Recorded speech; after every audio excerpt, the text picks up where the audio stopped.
अस्सलामुअलैकुम। नया दिन रमज़ान स्पेशल में खुशामदीद। मैं हूँ आपके साथ मोहम्मद शुएब और मैं हूँ महक असलम। तमाम देखने वालों को 5वां रोज़ा मुबारक। प्रोग्राम का आगाज़ करते हैं और आगाज़ में नाज़रीन जो मैं बात करने जा रही हूँ वो कहने की मुझ में हिम्मत नहीं हो रही थी, मेरा हौसला नहीं था कि मैं ये चीज़ आपके सामने रखूँ। और यकीनन जब मैं ये बात करूँगी तो कोई भी अहले ईमान जिसके दिल में अल्लाह का ज़रा सा भी खौफ मौजूद है वो आज सुकून से नहीं सो सकेगा। जिन लोगों की मैं बात करने जा रही हूँ, जिन लोगों का मैं जिक्र करने जा रही हूँ, ज़रा आपने अपनी उंगलियों पर गिनना है कि उनमें कितनी बुराइयाँ थीं। जिनके दिलों में देवी और देवता बसे हुए थे, जो देवी और देवता को पूजते थे, जो यतीम का माल खाते थे, जो गरीबों को ग़ुलाम बनाते थे, सूदखोरी करते थे, शराब नोशी सरेआम थी, फहाशी को अपना फ़ख्र समझते थे, बेवा औरत को मनहूस समझते थे, बच्चियों को ज़िंदा दरगोर कर देते थे। मैंने सिर्फ 8 बुराइयां बताई हैं, बहुत सारी बुराइयां उनमें थीं। लेकिन अब जो उनकी एक अच्छी बात मैं बताने जा रही हूँ वो सुन के आप हैरान हो जाएंगे। वो लोग जिनमें इतनी बुराइयां थीं वो अल्लाह की राह में जब माल खर्च करते थे तो ध्यान रखते थे कि कहीं हम हराम माल तो नहीं लगा रहे, यानी हराम माल अल्लाह की राह में लगाने से खौफ खाते। बिल्कुल महक, ऐलान नबूवत से पहले, शरीयत मोहम्मदी के नफाज से कबल, कुरान करीम के अहकामात आने से पहले की हम बात कर रहे हैं। जब आप सल्लल्लाहु अलैहि वसल्लम की उम्र मुबारक 35 बरस थी, ज़ोरदार बारिश होती है, हरम काबा में सैलाब आता है, काबा की इमारत मुनहदिम हो जाती है। चूँकि हज़रत इब्राहीम और हज़रत इस्माईल अलैहिस्सलाम का बनाया हुआ काबा पुराना हो चुका था, लिहाजा अहले कुरैश ये फ़ैसला करते हैं कि उसे फिर से तामीर करेंगे। हर कबीले ने उसकी तामीर में अपना हिस्सा डाला, मगर फिर भी वो मुकम्मल नहीं कर सके। जानते हैं क्यों? सिर्फ़ इसलिए कि उनके पास हलाल माल ख़त्म हो चुका था और उनमें से किसी कबीले में ये हिम्मत नहीं थी कि वह हराम माल को काबा की तामीर में शामिल करे। इसलिए हतीम तक एक छोटी सी दीवार बनाकर छोड़ दी गई, उस पर छत नहीं डाल सके थे वो। आप देखें कि ये चीज़ आज भी मौजूद है और ये बहुत सारे लोगों को सबक देती है कि उस वक्त भी हराम माल को अल्लाह की राह में खर्च नहीं करते थे। और आज हम क्या देखते हैं, धड़ल्ले से लोग हराम तरीके से कमाया गया माल अल्लाह की राह में खर्च करते हैं, नेक और पारसा बन जाता है। इसी मौके पर, इसी जगह पर मुझे अम्मा आयशा सिद्दीक़ा रज़ियल्लाहु अन्हा की बात याद आती है जब वो फरमाती हैं कि मैं काबा शरीफ में दाखिल होकर नमाज़ पढ़ना चाहती थी। रसूल अल्लाह सल्लल्लाहु अलैहि वसल्लम ने मेरा हाथ पकड़ा और हतीम में ले गए और फरमाया कि जब तुम बैतुल्लाह के अंदर नमाज़ पढ़ना चाहो तो यहाँ खड़े होकर नमाज़ पढ़ लो, ये भी बैतुल्लाह शरीफ का हिस्सा है। तो ज़रा सोचें कि आज का मुसलमान, हम सब समेत, मैं, आप, जितने लोग हमें देख रहे हैं, जितने लोग हमारे पीछे बैठे हुए हैं, वो क्या कर रहे हैं, हम आज कहाँ खड़े हैं। अपने एहतसाब की शदीद ज़रूरत है। क्यों? क्योंकि आज एक वेल्डर से लेकर इंजीनियर तक, चाय वाले से लेकर 4 स्टार होटल के मालिक तक, कोई भी इस पर तवज्जो नहीं देता कि वो जो कुछ कमा रहा है, खा रहा है, जो उसके अंदर जा रहा है, जो वो पहन रहा है, वो हलाल तरीके से है या हराम तरीके से है। एक मैकेनिक झूठ बोलकर 5 रुपए के काम के 5,000 ले लेता है और फिर इस पैसों से वो अपने घर वालों को खिलाता है, पिलाता है। वो जो हराम तरीके से वो 5,000 कमा रहा है ना, वो अपने घर वालों पे लगाता है और उसी में से वो मस्जिद का चंदा भी देता है। जब बच्चे बीमार हो जाते हैं तो उसी माल में से वो सदका भी देता है। और तो और आफरीन ये है कि उसी हराम माल में से वो ज़कात भी देता है। आपने ज़कात की बात की, आपने सदक़े की बात की, आपने खैरात की बात की। हदीस मुबारक है कि हराम माल का कोई सदका कबूल नहीं किया जाएगा, ये वाज़े हुक्म है। ये बात एक तरफ कि हराम माल का सदका कबूल ही नहीं होता, लेकिन क्या हमारे अंदर अल्लाह का इतना खौफ भी बाकी नहीं रहा जितना इस्लाम आने से पहले के लोगों में था? यकीन कीजिए, इस पैसे की लालच ने हमें कहीं का नहीं छोड़ा। चंद रुपयों के लिए अपना मुस्तकबिल बेच रहे हैं। आने वाले चंद सालों के मुस्तकबिल की तो बहुत फ़िक्र है, लेकिन जो असल मुस्तकबिल है, जो आंख बंद होने के बाद शुरू होता है, क्योंकि वो फ़ानी नहीं होगा, उसकी फ़िक्र ही नहीं। चंद पैसों के लिए किस तरह नाप तोल में कमी करते हैं, इससे मुताल्लिक आज हमारा क्या पैगाम है, आपको दिखाते हैं। ये आजा रमज़ान का तोहफा, ये आजा बाबू। आम क्या किलो है? 100 रुपए किलो है। चौसा एकदम मीठा, रमज़ान का तोहफा। कितना लेगोए? 2 किलो दे दे। 2 किलो मैं निकालता हूँ। हाँ तुम निकाल लो। ये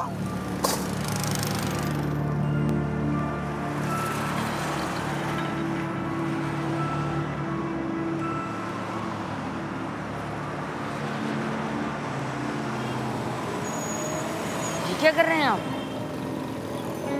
आपके दिल में अल्लाह ताला का खौफ नहीं है? आप अपनी औलाद को हराम खिला रहे हैं।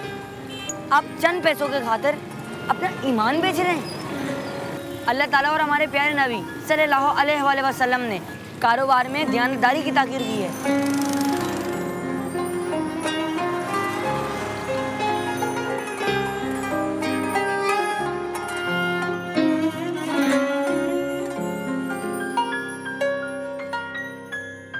तो ये एक छोटा सा पैगाम जिसका सबक बहुत बड़ा है। तो तमाम लोग जो मुझे कैमरे के उस पार देख रहे हैं, सुन रहे हैं, वो आज सब मिलकर मेरे साथ ये वादा करेंगे कि झूठ बोलकर कुछ नहीं बेचेंगे।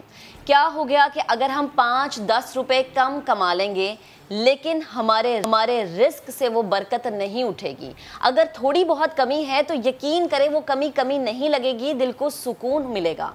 एक और वादा आप मेरे साथ ये करेंगे कि मिलावट नहीं करेंगे, कम बेचें मगर अच्छी चीज़ बेचें, वरना ये पैसा अस्पतालों में, आफतों में निकल ही जाता है और इसका यकीन करें कोई फ़ायदा नहीं होता। जब हम किसी से ज़्यादा मुनाफे के तौर पे कमा लेते हैं ना, तो उसके दिल से भी बात निकलती है कि तुमने मुझसे 5 लिए तो खुदा तुम्हारा 5000 लगाए। अहद करें कि बिजली चोरी नहीं करेंगे। अलमिया है कि बिजली महंगी हो गई है, इसका हल हम ये निकालेंगे कि चोरी नहीं करनी, लेकिन इस्तेमाल कम कर देंगे। एक और अहद हम ये करेंगे अपने आप से कि माल को रोक कर उसके महंगा होने का इंतज़ार नहीं करेंगे, जो कि रमज़ान जब शुरू होता है तो हर जगह पर यह देखा जाता है कि ज़ख़ीरा अंदोज़ी हो जाती है। कम पैसों में लिया हुआ माल अल्लाह के बंदों को कम मुनाफे पर ही बेचेंगे, दिल को भी तसल्ली होगी और आगे आने वाली ज़िंदगी भी संवर जाएगी, नस्लें संवर जाएंगी आपकी। वरना याद रहे कि हमारे और क़यामत के दरमियान एक सांस का ही फ़र्क है। एक सांस अगर आपकी ख़त्म हो गई तो आप मौत के मुंह में चले गए, फिर आपके पास वक्त नहीं बचता कि आपने अपने आप को ठीक करना है या अपने अमाल को ठीक करना है। बेशक ये आज का हमारा इंट्रो था। बढ़ते हैं प्रोग्राम में आगे, और आज जो ख़बर इस वक्त आ रही है वो है तालीम के मैदान से जुड़ी हुई। मई के आखिर में होने वाले मैट्रिक के इम्तहानात की तैयारी के लिए 9th से लेकर 12th तक जो तलबा हैं वो कल से स्कूल और कॉलेजेस जाएंगे। A एंड O लेवल्स के इम्तहानात भी जो शेड्यूल दिया गया था उसके मुताबिक होंगे। इम्तहानात के बगैर तलबा को प्रमोट नहीं किया जाएगा। वफाकी वज़ीर तालीम शफ़क़त महमूद की ज़ेर सदारत बैन सूबाई वज़राए तालीम का हंगामी इजलास हुआ और ये बड़ा फ़ैसला हुआ है तालीम के इस मैदान में। और जो पेपर्स लिए जाएंगे उससे मुताल्लिक़ पहली से लेकर 8वीं जमात तक तालीमी इदारे अब ईद तक बंद रहेंगे, ये भी फ़ैसला किया गया है। तो जो तालीमी मैदान से ख़बर है वो हमने आपको दी है। ज़रा आगे बढ़ते हैं और अब बात करते हैं कि माह रमज़ान में नेकियां समेटने के बजाय कई दुकानदार क्या करते हैं, नाजायज़ मुनाफा कमा लेते हैं, नाजायज़ मुनाफा पूरी हमारा सेगमेंट हाजिर है हराम खोर होशियार।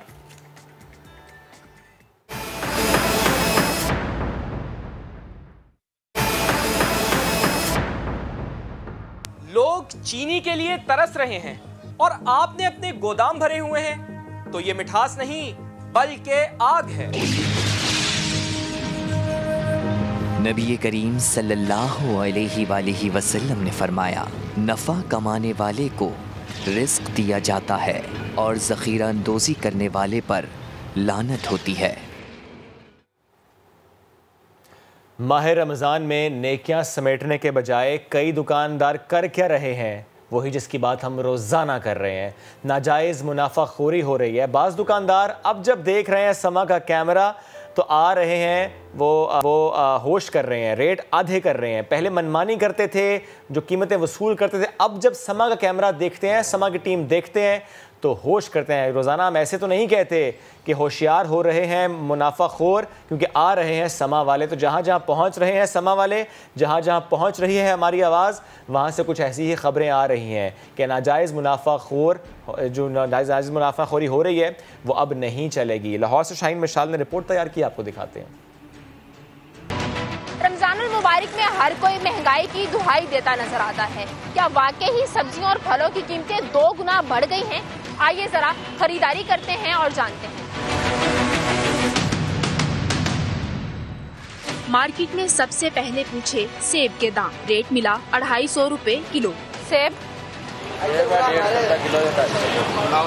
ये 250। फिर खरीदी स्ट्रॉबेरी जो बहस के बाद मिली 140 की आधा किलो यानी 280 रुपए किलो। 140 की आधा किलो दे रहे हैं आप। कम बिल्कुल नहीं किया आपने। खीरा मिला 50 के भाव। खीरे 50 रुपए किलो, 1 किलो कर दे। दर्जा अव्वल केले के दाम 250 रुपए दर्जन। 250।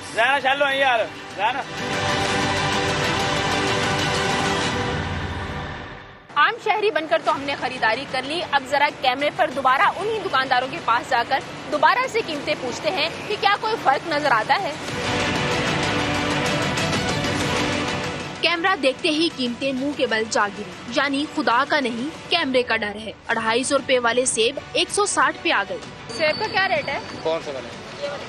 ये 160 रुपए किलो। और वो दूसरा? वो 140। ऊपर सेब पड़े, इनका क्या रेट है? इसका ये 200 रुपए किलो है। और खरबूजा कैसे है? खरबूजा 80 रुपए किलो। स्ट्रॉबेरी की कीमत भी आधी हो गई। स्ट्रॉबेरी का 150 रुपए किलो। 150 रुपए किलो। अभी मैं आपसे लेके गई, आपने मुझे 300 रुपए किलो।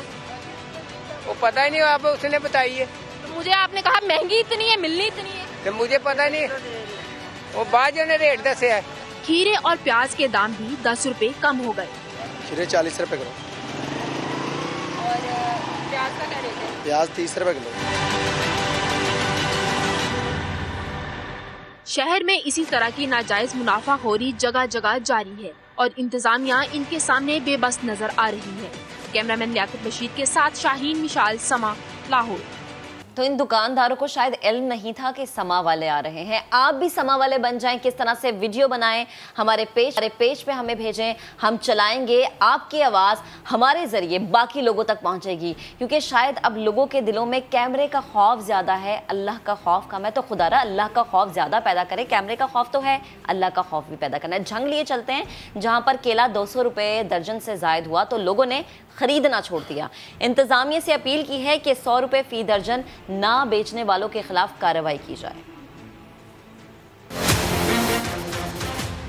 इनको जुर्माने करे, इनको अंदर इनको पता लगेगा ये केले किस भाव बिकते हैं। कोई शर्म होती है, कोई हया होती है। ये केले वालों ने जो लूट मचाई है, केला खाने को नहीं, देखने को भी नहीं दी जा रहा है। इतनी महंगाई हो रही है। ये आड़ती जो मगरमच्छ बैठे हैं ना मंडी में, उनसे पूछे। रमजान से पहले भी केले लिए हैं, उस वक्त केला 120-30 रुपए दर्जन था जी। अब मैं लेके आ रहा हूँ जी, ये तकरीबन 250 रुपए दर्जन है। हर मुल्क में काम होता है रोजों में, बाहर के मुल्कों में, और इधर आके देखो जरा। ये लोग अपनी हरामखोरी से बाज ना आए, रेट गिराओ, 100 पे लाओ और केले वालों का मुकम्मल बाइकाट करो। ये मुहिम जारी है, समा की ये मुहिम जारी रहेगी जब तक नाजायज़ मुनाफाखोरों के खिलाफ इंतज़ामिया कमर कस नहीं लेती। एक खबर इसी से मुताल्लिक आ रही है कि कराची में नाजायज़ मुनाफाखोरों के खिलाफ एक्शन हुआ है। ये कार्रवाई जिसके मुताल्लिक हम आपको बता रहे हैं कि महंगी अशिया फरोख्त करने पर 153 मुनाफाखोरों के खिलाफ कार्रवाई की गई। ये है समा के इस मुहिम का असर। गुज़श्ता 2 दिन में 10 लाख रुपए से ज़ायद जुर्माना आयद किया गया है।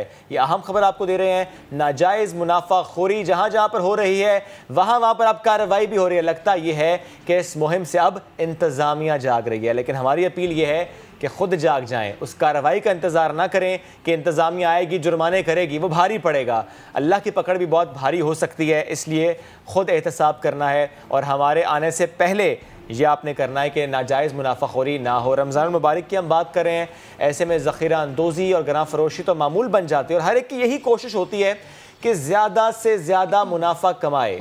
लेकिन बड़ी प्यारी खबर पेशावर से हमारे पास। बिल्कुल, पेशावर से खबर यह है कि एक दुकानदार ऐसा है पेशावर में जो अशिया की कीमतें बढ़ाता नहीं है बल्कि कम कर देता है। ये वो चीज़ है, ये वो जज्बा है जो कि हमें तमाम मुसलमानों के अंदर चाहिए। इसी बारे में मजीद जानने के लिए राबता करते हैं शहाबुल रहमान से। शहाबुल रहमान बताएगा, बड़ा जन्नती है ये तो, जो कि रमज़ान में हम देख रहे हैं कि चीज़ें बढ़ाता नहीं है। मुनाफा कमाने का उसके हाथ, मुनाफाखोरी का करने का उसके हाथ मौका होता है, लेकिन वो करता नहीं है। आपके पास क्या डिटेल्स हैं, आपकी गुफ्तगू हुई, क्या कहना है इस शख्स का? जी बिल्कुल, रमज़ान मुबारक के महीने में उमूमन अशनोश की जो कीमतें होती है उसमें इजाफा कर दिया जाता है, लेकिन इस वक्त मैं एक ऐसे स्टोर के बाहर मौजूद हूँ जो कि ना यूटिलिटी स्टोर है और ना ही सस्ता बाज़ार की कोई दुकान है। यह एक आम सा स्टोर है जो कि रमज़ान मुबारक के महीने में जो अशिया खुर्दनोश की कीमतें होती है उसमें 20% कमी कर देते हैं और सस्ती अशिया यहाँ पर फ़रोख्त करते हैं। इन अशिया में आटा, दाल, चीनी, खजूरें और जो दीगर ज़रूरत की अशिया होती है वो यहाँ पर ये लोग बेचते हैं। इस दुकान के मालिक का ये कहना है कि आम दिनों में हमारे रेट्स नॉर्मल चलते हैं, लेकिन रमज़ान का महीना नेकियों का महीना होता है और हमारी ये कोशिश रहती है कि जो नादार अफराद होते हैं और जो इस्तात नहीं रखते वो यहाँ से जो सस्ती अशिया है वो यहाँ से ख़रीदें। और इस दुकान में जो अशिया खुर्दनोश है वो सारा महीना बिल्कुल यहाँ पे बारियात यहाँ से मिलती है। इनका ये कहना है जो ये रेट्स है ये ईद तक जारी रहेंगे। जी ठीक है, बेहद शुक्रिया। अभी एक ब्रेक लेंगे, ब्रेक के बाद दोबारा हाजिर होंगे, आप हमारे साथ रहिएगा।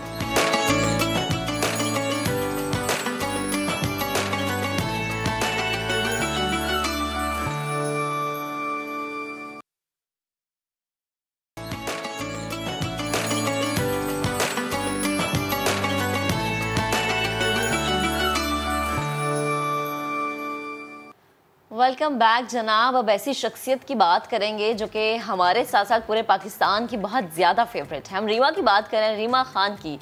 रीमा ने पाकिस्तान की फिल्मी दुनिया में जब कदम रखा तो उन्हें इतनी ज़्यादा शोहरत मिली कि शायद कोई तसव्वुर ही कर सकता है। रीमा ने 1991 में फिल्म बुलंदी से अपनी फ़नकाराना ज़िंदगी का आगाज़ किया था और इसके बाद एक ऐसी कामयाबी रीमा को नसीब हुई जो कि बहुत सारे लोग तसव्वुर करते हैं कि शायद हमें ये कामयाबी मिले, हम इतनी बुलंदियों पर पहुँचे। तो एक फ़िल्म बुलंदी ने रीमा को कामयाबी की बुलंदियों तक पहुँचाया। रीमा डॉक्टर तारिक शहाब से शादी करके अमेरिका शिफ्ट हो गई और इसके बाद रीमा की ज़िंदगी में नुमाया तब्दीली हमने देखी और उनका रुझान दीन की तरफ ज़्यादा नजर आया। और दैट इज़ द रीज़न कि रमज़ान की खुसूसी नशरियात के लिए हर साल वो पाकिस्तान आती हैं। इस साल भी उनका आना हुआ तो समा के नुमाइंदे खुसूसी रेहान अहमद ने रीमा से मुलाकात की। मुलाकात में आपको दिखाएंगे कि एक ऐसा अंदाज़ उनका जो बहुत सारे लोगों के लिए नया होगा, यानी रीमा जी का एक नया अंदाज़। ज़िंदगी के तजर्बात ने रीमा को एक बहुत अलग अंदाज में सोचने वाला इंसान बना दिया है। आइए आपको वो इंटरव्यू दिखाते हैं। रीमा जी, ये बताइए कि आपने में भी रमज़ान गुजारा, अमेरिका में भी आपने रमज़ान देखा, क्या फ़र्क आपको महसूस होता है दोनों जगह रमज़ान में? हर मुआशरे का अपना अपना एक अंदाज़ है, अपनी अपनी रिवायात हैं, मगर रमज़ान की बरकतें दोनों जगह पर मैंने महसूस की। यहाँ पर मेरे माँ बाप हैं, बहन भाई हैं, दोस्त अहबाब हैं, मेरे हमवतन हैं, मेरे फ़ैन्स हैं, और अमेरिका में मेरे शौहर हैं, मेरा बेटा है, मेरा ससुराल है, वहाँ का सर्कल है। तो दोनों जगहों से प्यार मिलता है। तो अल्लाह का ख़ास करम है कि वहाँ रहूँ या यहाँ हूँ, दोनों जगहों पर न सिर्फ रहमतें समेटने का मौका मिलता है बल्कि मोहब्बतें समेटने का भी मौका मिलता है। बिल्कुल सही है। ये बताइए कि जब अमेरिका में आप होती हैं अपने घर में, तो वहाँ पे सहरी और इफ्तारी जो है वो आप बनाती हैं? बिल्कुल मैं बनाती हूँ। डॉक्टर साहब जो हैं वो हाथ बटाते हैं? तारिक बहुत कोशिश करते हैं, जो सच बात है। वो तो मेरे ख़्याल में तारीफ़ करूँगी तो लोग समझेंगे कि बहुत ज़्यादा शायद मक्खन मियाँ को लगा रही हैं, लेकिन हकीकतन वो बहुत ही प्यारे इंसान है। ना सिर्फ एक बहुत अच्छे डॉक्टर, बहुत अच्छे इंसान, एक बेहतरीन शौहर और एक बहुत मोहब्बत करने वाले बाप। तो वो जो बचपन के रमज़ान की यादें हैं, वो पहला रोज़ा रखना और वो सारी एक्साइटमेंट जो है वो क्या मेमोरीज़ हैं? मैं बताऊं आपको रेहान साहब, बचपन की यादें तो बहुत खूबसूरत यादें होती हैं, लेकिन जो तरबियत आपकी बचपन में कर दी जाती है ना, वो सारी ज़िंदगी आपके साथ रहती है। तो ये क्रेडिट जाता है मेरी वालदा को। उन्होंने बचपन से ही हमें बताया कि कैसे आपको इस माह मुबारक का एहतराम करना है, कैसे इसको खुशामदीद कहना है और कैसे रोज़ा रख कर आपको उस रोज़े की रिस्पेक्ट का ख्याल रखना है। ये बताइए कि अमेरिका में दीन की खिदमत के हवाले से भी कोई काम कर रही हैं? यहाँ तो आप बड़े खूबसूरत शोज़ करती हैं और बड़े शौक़ से देखे जाते हैं आपके शोज़ जो हैं। दीन की खिदमत के हवाले से मैं यही कहूँगी कि सबसे पहले तो अपनी इस्लाह करें। बिल्कुल सही। अपने आप को अच्छा इंसान बनाने की कोशिश करें। और वहाँ पर भी हमारे यहाँ अल्लाह का इतना करम है, जिस इलाके में मैं रहती हूँ वाशिंगटन DC वर्जीनिया में, वहाँ पर लोग बहुत एहतमाम करते हैं रोज़ा इफ्तार का और मसाजिद में बहुत रश होता है। ये कोरोना वायरस से पहले तो आप यकीन कीजिए कि खड़े होने की जगह नहीं मिलती थी। आप क्या समझती हैं ज़िंदगी के इस मुकाम पे, इस स्टेज पे आके ज़िंदगी का तजर्बा, ज़िंदगी क्या है अगर चंद लफ्ज़ों में बयान करना हो? ज़िंदगी अल्लाह ताला का बहुत खूबसूरत अतिया है, उसकी कदर करो। और ये कहते हैं लोग कि रमज़ान मेहमान है, मगर मैं बताती चलूँ, मेरा नज़रिया ये है कि रमज़ान मेहमान नहीं है। रमज़ान तो सदियों से आ रहा है और सदियों तक आता रहेगा। हकीकतन मेहमान हम सब लोग हैं। हम में से जितने लोग भी मुस्तफ़ीद हो जाएं इस छोटी सी ज़िंदगी में, बस इतना कहूँगी कि ज़िंदगी क्या है, बस दो जहां, एक ये जहां, एक वो जहां। इन दो जहानों के बीच का फासला बस एक सांस का, जो चल रहा है तो ये जहां, जो रुक जाए तो वो जहां। क्या कहने, और ज़िंदगी नाम है इंतकाल का। आप आज ज़िंदा हैं और जब आप इंतकाल कर जाते हैं तो आप मुंतकिल हो जाते हैं इस जहां से उस जहां। मैं आपकी ज़बान से सुनना चाहूँगा कि कल की रीमा एक लाइमलाइट का दौर था, एक सिल्वर स्क्रीन था और सारी चीज़ें, उसके बाद एक दौर ये है। क्या फ़र्क है कल की रीमा में और आज की रीमा में? उसी तरह जैसे एक तालिब इल्म में फ़र्क होता है, जब वो अलिफ बे पे ते पढ़ता है और फिर वो एलिमेंट्री स्कूल से हाई स्कूल में जाता है, हाई स्कूल से फिर वो कॉलेज जाता है, कॉलेज से वो यूनिवर्सिटी जाता है और यूनिवर्सिटी डिग्री हासिल करके फिर वो अपनी ज़िंदगी को और आसान तरीके से आगे की तरफ लेकर चलता है। तो ये लाइफ की कैटेगरीज़ हैं, लाइफ के फेजेस हैं, जिनसे मैंने बहुत कुछ सीखा। और मेरे पर अल्लाह का ख़ास करम ये है कि मैंने अपनी गलतियों से सीखा। गलतियाँ की, इंसान गलती का पुतला है और जब तक ज़िंदा गलतियाँ होती रहेंगी। लेकिन खुशकिस्मत वो लोग हैं जो अपनी इस्लाह करते हैं और अपनी गलतियों को रिपीट नहीं करते। इतने अरसे से बड़े पर्दे से दूर हैं, तो आपके अंदर वो प्यास और एक वो जो क्या कहना चाहिए, वो एक लगन नहीं बेदार होती कि मैं काम करूं? बिल्कुल होती है। एज एन आर्टिस्ट कोई भी ऐसा आर्टिस्ट पूरी दुनिया में नहीं है जो ये कहता हो कि मेरा काम से दिल भर गया। लेकिन एक बात मैं बताऊं रेहान साहब, तज़किया नफ्स, ज़ात की नफ़ी करना, ख्वाहिशात को कंट्रोल करना, यहाँ जब आप इन चीज़ों पर काबू पा लेना तो ज़िंदगी में आप बहुत कामयाब हो जाते हैं और ज़िंदगी में एक सुकून आ जाता है। अब मेरा जो दिल चाह रहा है उसमें टाइम कंज्यूमिंग बहुत मैटर करती है, किसी भी प्रोजेक्ट के हवाले से, अपनी पर्सनालिटी, अपनी एज के हवाले से। मैं बहुत सारे, मुझे अभी भी कैरेक्टर्स ऑफर हो रहे हैं, बहुत लीड के कैरेक्टर्स, मगर मेरी सबसे बड़ी प्रायोरिटी क्या है? My husband, my son, my home. आपकी क्या ख्वाहिश है? वो कौन सा एक हीरो है जिसके साथ आप सेल्फी बनवाना चाहती हैं? मैं हर उस हीरो के साथ सेल्फी बनवाना चाहती हूँ जिसका पॉजिटिव कंट्रीब्यूशन है सोसाइटी में। वो कोई भी हो, वो एक आम इंसान, वो एक खाना पकाने वाला ही क्यों ना हो, अगर वो खुद खाना पकाता है और अपने हिस्से का खाना अपनी फैमिली के लिए ले जाता है तो मेरा दिल करता है कि वो अजीम आदमी, मैं उसके साथ सेल्फी बनवाऊँ। लाइमलाइट में आप लोगों की नज़रों में ख़ास हो जाते हैं, मगर अल्लाह की नज़र में ख़ास वही है जो ख़ास काम करता है।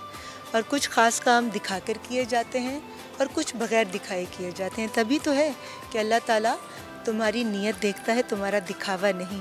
और दुनिया वाले दिखावा देखते हैं, नीयत नहीं। इरादा है फिल्म की तरफ वापस आने का? फिल्म मेरे ब्लड के अंदर है और डेफिनेटली जिस फील्ड से मुझे एक पहचान मिली, मेरे लिए वो फील्ड बहुत मोतबर है, बहुत रिस्पेक्टेबल है। कोई भी ऐसा काम जिससे मैं सोसाइटी के अंदर पॉजिटिव कंट्रीब्यूट कुछ कर सकूं तो डेफिनेटली इसी तरह के प्रोजेक्ट्स मैं ज़रूर ख़ुद भी करूंगी और बनाऊंगी। आजकल जिस तरह के ड्रामे आ रहे हैं हमारे टेलीविज़न के ऊपर, उनके बारे में आपकी क्या राय है? जिस तरह से ख़वातीन, जिस अंदाज़ में ख़वातीन को उन ड्रामों में पेश किया जा रहा है, आप मुतमईन हैं उससे, या आप समझती हैं कि मुख्तलिफ होना चाहिए? देखिए, हर इंसान की अपनी सोच है। जैसे कि ख़ानदान के बहुत सारे लोग हों, लेकिन फितरत हर एक की अपनी अपनी होती है। तो ज़रूरी नहीं कि मेरी जो सोच है उससे वो लोग इत्तेफाक करें। मुझे सिर्फ ये महसूस होता है कि बेशक बहुत हकीकतें हैं हमारे इस माशरे के अंदर, जिसको लोग कहते हैं कि जो हो रहा वही तो दिखा रहे हैं। अगर आप वही दिखा रहे हैं तो इस्लाह कैसे होगी? लोगों को मोटिवेट आप कैसे करेंगे? यहाँ मैं मिसाल देना चाहूँगी कि आप देखें कि पेंडेमिक की सूरत में एक तुर्की ड्रामा चला अर्तुगरुल, जिसके हवाले से मेरे साथ कुछ मीडिया वालों ने ये बातें मंसूब कर दी थी कि मैं उस ड्रामे के ख़िलाफ़ हूँ। और मुझे अफसोस अपने उन पढ़ने वालों पर होता है जो सुनी सुनाई बात पर बग़ैर तस्दीक किए, बग़ैर बात की गहराई तक पहुँचे, आंखें बंद करके यकीन कर लें और उस तनकीद का हिस्सा बन जाए। मैंने आज भी जो बात कही थी, मैं आज भी उस बात पर कायम हूँ जो मैंने कल कही थी कि कोई भी ड्रामा हो जिससे मुआशरे की इस्लाह होती हो, वो हमारे लिए बहुत अच्छी बात है, खुशी की बात है। लेकिन बीइंग ए पाकिस्तानी, मैं अभी भी अपनी बात पर कायम हूँ कि मेरे यहाँ के director, producers, actors, PTV total बंद हो गया है। मैंने कहा था कि बार्टर सिस्टम होना चाहिए।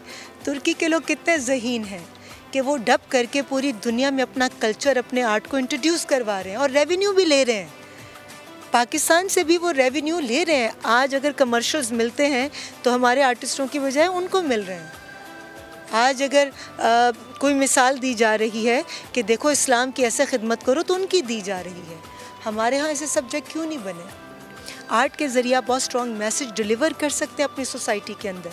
तो अर्तुगरुल ने क्या किया, लोग घरों में बैठे थे, अगेंस्ट ऑल ऑड्स एक डिफरेंट किस्म का ड्रामा आया और लोगों के पास था कि कुछ मुख्तलिफ चीज़ है, तो लोगों ने शौक़ से देखा। उसमें हमें फैमिली बॉन्ड का पता चला, उसमें हमें हमारे दीन के बारे में कि हमारा दीन कितना मोहब्बत भरा दीन है, क्या हमारी इस्लाह करता है, क्या हमें मैसेज देता है। एक नए सिरे से हमारी जहन की नशोनुमा हो गई। लेकिन अफसोस है कि वो देखने की हद तक हम नशोनुमा को एक्सेप्ट कर लेते हैं, मगर अमली तौर पर क्या हम दूसरों की इज़्ज़त वैसे करते हैं? क्या हमारी ज़बान के अंदर वो कड़वापन जो है वो ख़त्म हो गया? क्या हम बग़ैर जाने, बग़ैर अच्छी तरह परखे दूसरों पर तनकीद करने की आदत छोड़ते हैं? क्या हमें पता है कि हमें एक दस्तरखान पर बैठकर सबको इकट्ठे खाना खाना है? क्या हमने सीखा कि हमारे वालिदैन या कोई बड़ा है तो हमें अपनी नशिस्त से खड़े होकर उसका इस्तकबाल करना है? क्या हमने ये सीखा कि दुश्मन की भी इज़्ज़त करो? हम यहाँ अपनों की इज़्ज़त नहीं करते। मुल्क की जो सियासी सूरत हाल है जो भी चल रही है पिछले 2.5 साल से 3 साल से, क्या समझती हैं, क्या राय रखती हैं उसके बारे में? देखिए, मैं एक बात कहूँगी कि हमारे प्राइम मिनिस्टर एक पॉजिटिव इंसान हैं और उनकी सोच बहुत पॉजिटिव है। लेकिन मैं उनकी फ़ैन भी हूँ और उनकी रिस्पेक्ट भी करती हूँ। और उनके साथ साथ मैं शहबाज शरीफ साहब का भी जिक्र करूँगी कि उनका भी बहुत कंट्रीब्यूशन है हमारे पंजाब के अंदर, हमारे मुल्क की सियासत के अंदर। तो चूँकि अब इस वक्त प्राइम मिनिस्टर जिस कुर्सी पर बैठे हैं, उनको चाहिए कि वो फोकस करें कि इस आवाम की प्रॉब्लम्स को सॉर्ट आउट कैसे करना है। अपोजिशन ने क्या किया, अपोजिशन की गलतियां थीं, अपोजिशन की गलतियों की जो सज़ा है उसके लिए इदारे हैं, वो इदारे उनके उस काम पर फोकस करें। प्राइम मिनिस्टर का काम है आवाम को किस तरह से सहूलियात मुहैया करनी है। जैसे उन्होंने शौकत खानम की सूरत में दुखी इंसानियत की खिदमत की तो उन्होंने फोकस किया। जब वो वर्ल्ड कप जीते तो उन्होंने फोकस किया कि मुझे वर्ल्ड कप ट्रॉफ़ी हाथ में लेनी है। इसी तरह मैं रिक्वेस्ट करूंगी आपके इस प्रोग्राम के ज़रिए, वो बहुत प्यारी शख्सियत हैं और उनकी सोच बहुत पॉजिटिव है, जो शायद अभी लोगों को समझ नहीं आ रही कि वो कितनी पॉजिटिविटी चाहते हैं इस माशरे के अंदर, मगर मुझे लगता है उनके भी हाथ बंधे हुए हैं। इस वक्त जो वो करना चाह रहे हैं, जो उनका दिल चाहता है, उनको वो करने नहीं दिया जा रहा, या जो उनके हेल्पर्स हैं वो उस तरह से उस काम को सरअंजाम नहीं दे पा रहे जो वो चाहते हैं। तो मैं उनको यही रिक्वेस्ट करूंगी कि अपोजिशन के बिखेड़ों में पढ़ने की बजाय, उन पर तवज्जो देने की बजाय फोकस करें कि आवाम के मसाइल का हल कैसे करना है। ये थी रीमा से हमारी मुख्तसर सी मुलाकात। रीमा से मिलके जहाँ बहुत सारी अच्छी अच्छी बातें जानने का मौका मिलता है, वहाँ ये भी सीखने का मौका मिलता है कि किस तरह ज़िंदगी में दूसरों के लिए मिसाल बना जाता है। कैमरामैन कासिम अली के साथ रेहान अहमद, समा, कराची। एक छोटी सी ब्रेक लेंगे, साथ रहिए।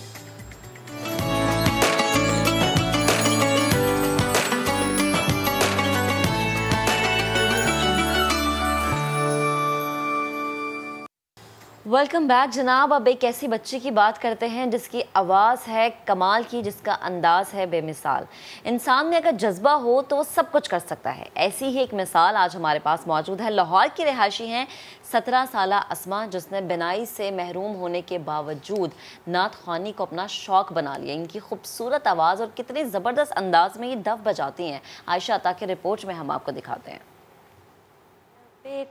नैन मेरे दिल की दुआएं सुन ले, मैं हूँ बेचैन मेरे दिल की सदाएं सुन ले। आंखों से दुनिया की रौनकें नहीं देख सकती तो क्या हुआ, दिल में इश्क़े रसूल का जज्बा तो जिंदा है। अपनी आवाज से अपने जज्बात की तर्जुमानी करती 17 साला अस्मा खूबसूरत आवाज में नातिया कलाम पढ़कर सुनने वालों पर सहर तारी कर देती है। एक मैं ही नहीं उन पर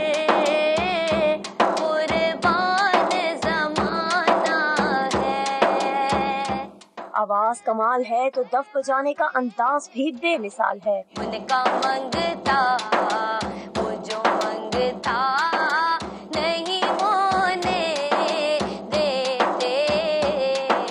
यूँ तो अस्मा 3rd ईयर की स्टूडेंट है, मगर पढ़ाई के साथ नात पढ़ना इनका शौक ठहरा। अस्मा बहुत से सर्टिफिकेट्स भी अपने नाम कर चुकी हैं। 3 साल की थी तब से मुझे बहुत शौक था नात पढ़ने का, तो उसके बाद फिर मैं मतलब इस तरह फिर महफिलों में गई, मैं आहिस्ता आहिस्ता काफ़ी मतलब पॉपुलर हो गई, तो वहाँ पे फिर अब लोग जो है वो मुझे बुलाते हैं। अस्मा के वालिद को भी अपनी बेटी पर फख्र है और साथ साथ हौसला अफजाई भी करते हैं। लोग इसकी तारीफ करते हैं और मुझे बहुत अच्छा लगता है, खुश होता हूँ मैं कि माशाल्लाह अल्लाह ताला ने अगर एक चीज़ इससे ली हुई है तो उसके ऑपोजिट इसको बहुत कुछ दे दिया। मुझे कभी फील नहीं हुआ कि ये डिसेबल है। मेरे मौला मेरी आंखें मुझे वापस कर दे। ये बासलाहियत लड़की मुस्तकबिल में नामवर नात ख्वानों की फहरिस्त में शामिल होने की ख्वाहिश भी रखती है। अस्मा बिसारत से तो महरूम है, मगर कुदरत ने इन्हें नात गोई के लिए ऐसी खूबसूरत आवाज अता की है कि सुनने वाला इश्क़े मुस्तफ़ा से सरशार हो जाता है। कैमरामैन लियाकत बशीर और ज़िशान यूसुफ के साथ आयशा आता, समा, लाहौर।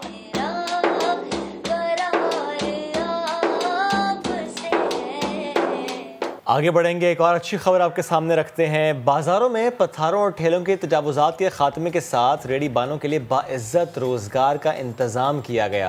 वफाकी हुकूमत ने इस्लामाबाद में एहसास रेडी बान प्रोग्राम लॉन्च कर दिया। इसके तहत मुफ्त रेडियाँ ही नहीं बल्कि जगह भी अलॉट की गई है। शहजाद अली की रिपोर्ट आपको दिखाते हैं। लोहे और स्टील का मजबूत, खूबसूरत और साफ सुथरा स्टॉल, धूप, बारिश, जालाबारी से बचाव के लिए आहनी छत की ढाल, बिजली के लिए सोलर पैनल भी नस्ब, यानी भारी बिल से भी निजात। ये है तजावुज़ात के खात्मे के लिए हुकूमत का बड़ा इक़दाम। रेडी बानों के लिए एहसास बाइज़्ज़त रोजगार प्रोग्राम। रोजगार के महफूज मौके और मुफ्त स्टॉल मिलने पर रेडी बान खुशी से निहाल। कोई ठीक है, पैसे नहीं हमसे लिए, फ्री में दिए हमें। एहसास वालों ने हमारा एहसास किया, शुक्रिया अदा करती हूँ उनकी पूरी टीम का, एहसास प्रोग्राम वालों का, इमरान खान का। दुकानदार को तकरीबन माहाना 30 से 40 हज़ार रुपया रेंट देते थे और उसमें अगर सीडीए वाले आके हमारा सामान उठा के ले जाते थे, हमें उस दिन का भी रेंट देना पड़ता था। अगर हमारा थोड़ा सा काम बेहतर होता था तो साथ ही हमारा दुकानदार हमें कहता था कि भाई कल से या परसों से आपका 500 रुपया और बढ़ गया पर डे। वज़ीर-ए-आज़म के मामले खुसूसी डॉक्टर शहबाज गिल कहते हैं, गरीब की बात तो सब करते थे लेकिन एहसास तब्दीली सरकार ने किया है। बाइज़्ज़त तरीके से अपना काम करेंगे जैसे किसी भी मेहनत कश को हक है। प्राइम मिनिस्टर इमरान खान जो हैं वो समझते हैं कि इस मुल्क का जो सबसे ज्यादा अहम शहरी है वो है जो पिसा हुआ है, जो मुतवस्सत है, इसलिए कि उसकी कभी किसी ने नहीं सुनी। एहसास रेडी बान प्रोग्राम के तहत इस पायलट प्रोजेक्ट का दायरा कार जल्द ही बाकी शहरों में भी फैलाया जाएगा। कैमरामैन राहील कुरैशी के साथ शहजाद अली, समा, इस्लामाबाद। तो जनाब, जब रमज़ान उल मुबारक का महीना आता है तो बहुत सारे लोग क्या करते हैं, अपनी फ़िटनेस पर तवज्जो देना छोड़ देते हैं। लेकिन बहुत सारे शहरी ऐसे हैं जो कि रमज़ान के महीने में ज़्यादा जमकर जिम जाते हैं। ट्रेनिंग किस औकात में करनी चाहिए और कितनी देर की जाए, इस पर हुज़ैफ़ा खान ने रिपोर्ट तैयार की है। आइए आपको दिखाते हैं।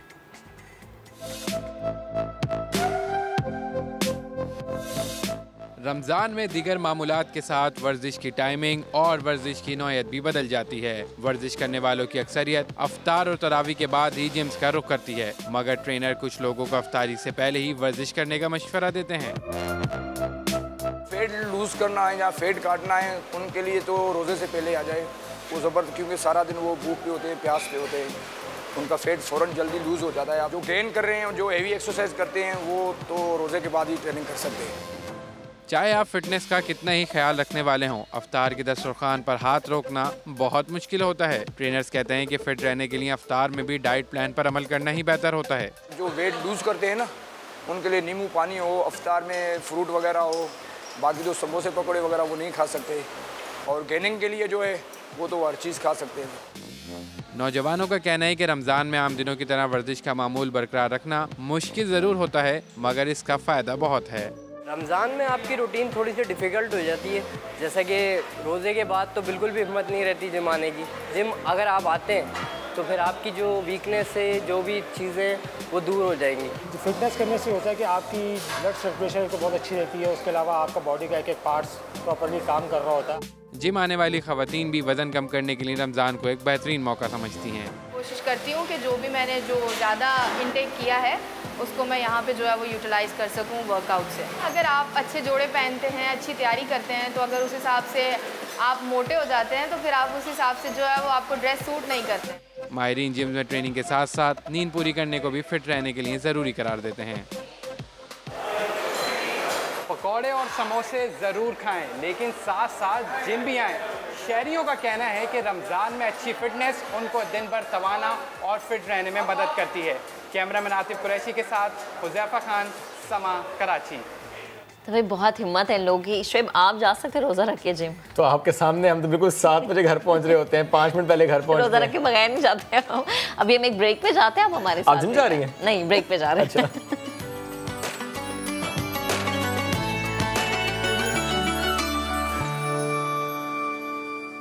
Welcome back. अहम मुलाकात हुई है वज़ीर आज़म इमरान खान से। वज़ीर ख़जाना शौकत तरीन की मुलाकात हुई है। वज़ीर आज़म ने शौकत तरीन की सलाहियतों पर मुकम्मल एतमाद का इजहार किया। इसी पर बात करेंगे अपने नुमाइंदे अब्बास शब्बीर ने हमें ज्वाइन किया। अब्बास, बताएगा मुलाकात में कौन कौन मौजूद था और क्या बातचीत हुई है?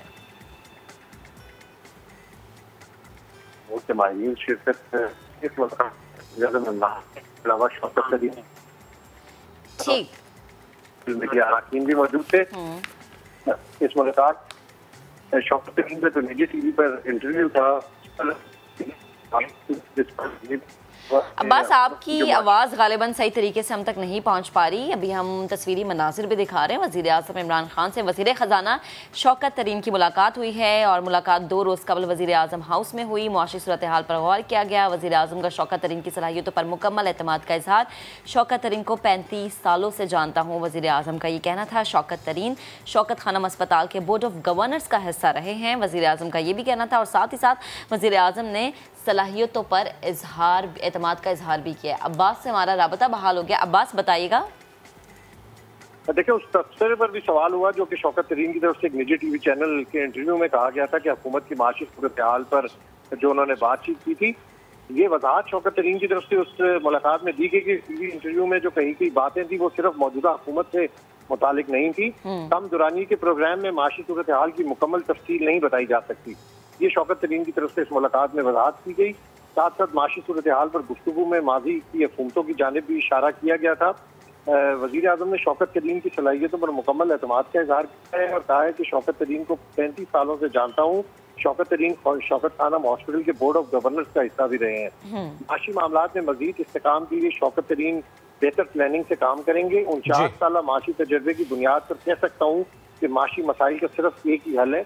ये शौकत तरीन के वज़ीर आज़म को कहा गया कि GDP ग्रोथ को कम से कम 6 से 7% तक लाना होगा।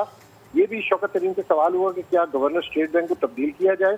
गवर्नर स्टेट बैंक बेहतरीन इस्लाही काम कर रहे हैं। वज़ीर ख़जाना ने ये भी वज़ीर आज़म को कहा। ठीक है Abbas Shabbir, thank you very much. आप साथ मौजूद थे और इससे मुतालिक हमें अपडेट कर रहे थे।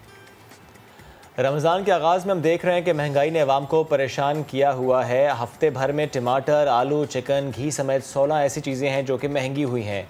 केला 16 रुपये महंगा होकर 120 रुपये फ़ी दर्जन, आलू 3 रुपये महंगा होकर 56 रुपये किलो, टमाटर की कीमत 7 रुपये से बढ़कर 55 रुपये फ़ी किलो रही। कराची में दही 200 रुपये किलो मिल रहा है।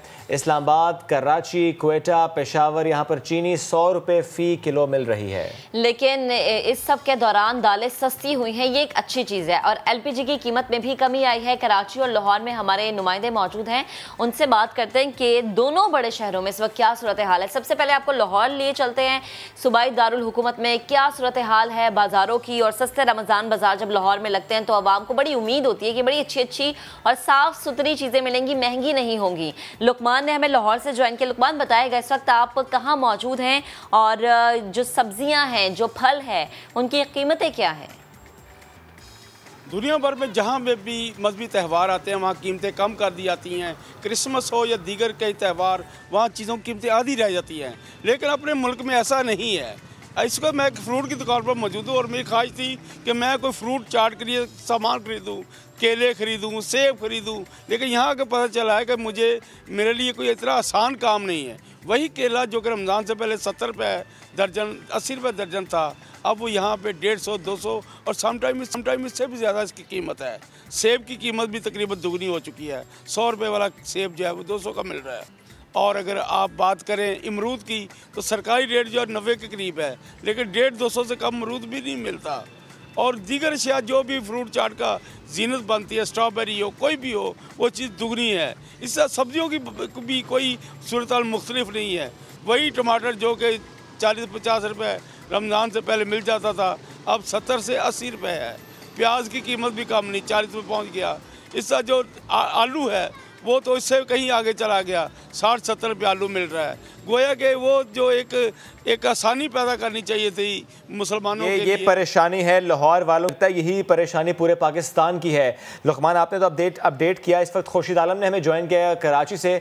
खुर्शीद भाई, ज़रा बताइएगा कि जो रेट लिस्ट जिसकी हम बात कर रहे हैं, क्योंकि ज़ाहिर है ब्यूरो ऑफ स्टेटिस्टिक्स जो चीज़ें बताता है ज़ाहिर है वो रेट लिस्ट के मुताबिक होते हैं, कितनी उसमें हम देखते हैं कि इजाफा हुआ, कितना इजाफा हुआ, क्या उस रेट लिस्ट पर भी कुछ मिल रहा है? जहाँ बिल्कुल रमज़ान मुबारक शुरू हो गए हैं और इस हवाले से दिलचस्प बात यह है कि सरकार ने जितने दावे किए थे उन दावों का नतीजा सिर्फ ये निकला है कि कराची भर में जो मुनाफाखोर हैं पूरी तरह सरगर्म हैं, उनको रोकने टोकने वाला कोई नहीं।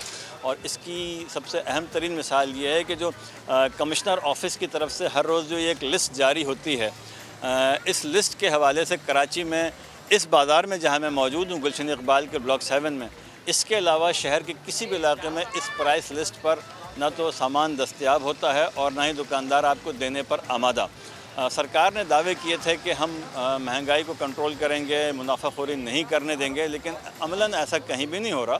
और दर्जा दोम का जो केला जिसकी सरकारी कीमत 83 रुपये फ़ी दर्जन मुकर्रर की है सरकार ने, वो कराची में पूरे धड़ल्ले के साथ 150 रुपये दर्जन फ़रोख्त किया जा रहा है। और यही हाल कुल्लू सेब का है जो 100 रुपये से ज़्यादा उसका रेट वसूल किया जा रहा है। 93 रुपये उसकी कीमत मुकर्रर की गई है। इसी तरह अगर हम बात करते हैं गोल्डन सेब की, तो गोल्डन सेब भी बाज़ार में 200 से 250 रुपये किलो फ़रोख्त हो रहा है। और अहम तरीन बात यह है कि जितने भी डिप्टी कमिश्नर साहिबान और असिस्टेंट कमिश्नर साहिबान हैं, जब वो छापे मारते हैं किसी जगह पर और सस्ती चीज़ों को फ़रोख्त कराते हैं तो उसका फॉलोअप नहीं किया जाता। और अगले रोज़ होता ही है कि वही दुकानदार, वही जो फल फरोश है, वो उसी दीदा दिलेरी के साथ उन तमाम अशिया को उन्हीं रेट्स पर फ़रोख्त कर रहा होता है जो उसके अपने पसंद होते हैं। और इस पूरे मामले में मिडिल मैन का जो किरदार है उसको अब तक कंट्रोल नहीं किया जा सका है। कराची में अगर हम बात करते हैं चिकन की, तो सरकारी कीमत उसकी 214 रुपये मुकर्रर है, लेकिन कराची में 450 से 500 रुपये फ़ी किलो मुर्गी का गोश्त फ़रोख्त किया जा रहा है। 138 रुपये किलो ज़िंदा मुर्गी की कीमत है, लेकिन मुर्गी ज़िंदा 300 रुपये फ़ी किलो फ़रोख्त हो रही है। गर्ज़ कराची के बाज़ारों में, शहरों में शहरी आते हैं और ये सोचकर हैरान होते हैं कि जिन काफिर मुल्कों के बारे में उन्होंने सुना होता है कि वहाँ पर क्रिसमस या किसी भी मजहबी त्यौहार के मौके पर चीज़ों के दाम कम कर दिए जाते हैं, तो ऐसा हमारे यहाँ क्यों नहीं होता। लेकिन हकीकत यह है कि कराची के बाज़ारों में जो छापेमार टीमें जाती हैं उनकी नुमाइशी कार्रवाइयाँ होती हैं। शहरियों को किसी किस्म का रिलीफ नहीं मिल सका है और सूरत हाल ये है कि महंगाई का इफरीत बुरी तरह बेकाबू हो चुका है। ठीक है, खुर्शीद आलम हमें कराची कर रहे थे, मोहम्मद लुकमान हमें लाहौर से। दो बड़े शहर जहां पर सूरत हाल क्या थी वो हमने आपको दिखाई। इसी पर बात करने के लिए हमें ज्वाइन किया है माहिर मुआशरियात डॉक्टर शुजात मुबारक साहब ने। डॉक्टर साहब, बेहद शुक्रिया आपके वक्त का। जब भी आप आते हैं और आपसे महंगाई पर बात होती है थोड़ा सा हम डर जाते हैं, क्योंकि आप कहते हैं कि बस अभी आगे अच्छा नहीं होगा। तो मुझे ये बताएं कि महंगाई होते ही जा रही है, अगर यही रफ्तार रही महंगाई की तो इस स्पीड पर हम क्या देखें कि ईद पर आवाम को ना सब्जी मिलेगी ना फल मिलेंगे, ऐसी सूरत हाल हो सकती है? Thank you very much. सबसे पहले तो मैं आपको खराज तहसीन पेश करूंगा कि आप इस मसले को बतदरीज उठा रहे हैं और कम से कम जो हमारे इक़्तिदार में बैठे लोग उन तक, उनके कानों में शायद कुछ ना कुछ आवाज़ पहुंच जाए। देखिए, सिलसिला ये है कि अभी रिसेंटली एक रिसर्च की है एक प्राइवेट एनजीओ ने, और उन्होंने ये कोशिश की है कि महंगाई की वजूहात को जाना जाए रमज़ान मुबारक में। तो जो बड़े होशरुबा किस्म के उसके रिजल्ट सामने आए हैं, पता ये चला है कि आपका 80 to 100% जो प्राइस का इंक्रीज है, ये तो आपका जो रिटेलर है ये कर रहा है। यानी कि जो सबसे ज्यादा मुनाफाखोरी हो रही है वो आपका रिटेलर कर रहा है। लेकिन मजे की बात ये है कि ये रिटेलर आम रिटेलर नहीं है, ये आम रेडी वाला नहीं है।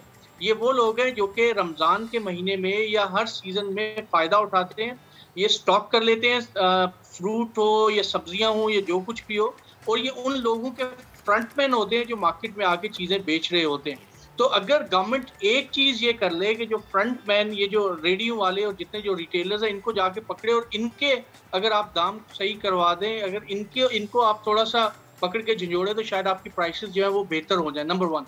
सेकेंडली, मैं आपको बताऊं कि पाकिस्तान में सप्लाई और डिमांड की सूरत जहां तक ताल्लुक है, तो हमारे यहाँ सप्लाई की कमी नहीं है। ऑन ग्राउंड हमारे पास वेजिटेबल भी सफिशिएंट मौजूद है, हमारे पास फ्रूट्स भी हैं, और अब क्योंकि मौसम बहुत बुरा नहीं है, मौसम मतलब अप्रैल के महीने में हम काफ़ी हद तक इसको स्टॉक भी कर सकते हैं पेरिशेबल गुड्स को।